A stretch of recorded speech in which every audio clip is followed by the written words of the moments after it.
On this Veterans Day, a local family wants to honor the memory of their fallen hero by finally laying him to rest. The Navy fireman was killed during the attack on Pearl Harbor more than 70 years ago, but his family says his remains are still in Hawaii.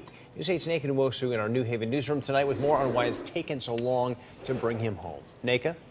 Well, Darren Ann, the family believes that this is all a Navy bureaucracy. A mistake was made. Now they have the information to fix it, but so far nothing has been done.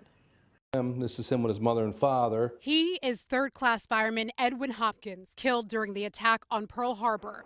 On this Veterans Day, his family honors him by looking at pictures, hoping to one day visit his grave. It does bring home the fact that we are embroiled kind of with the Navy concerning my cousin, and we want this resolved. Hopkins' body was identified by the Navy back in 1943.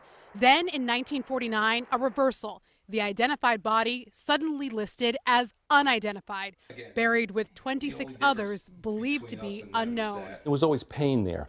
His mother went through her whole life. She lived to 1987, just really couldn't accept the fact that he was gone because there was no remains. Decades later, a veteran doing research on his own identified the bodies of several unknown service members on board the Oklahoma, December 7, 1941.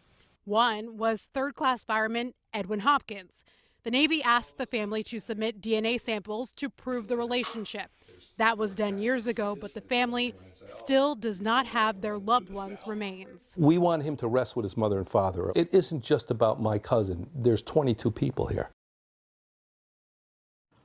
Well, Mr. Gray was told that the Navy does not want to disturb the sanctity of the grave. However, there were sailors who were once unidentified, then identified, whose remains were exhumed and then returned to their families. Right now, Gray is working with his congresswoman and senators for help, and he says that he will keep us posted. Live in the newsroom, Naka Nwosu, News 8.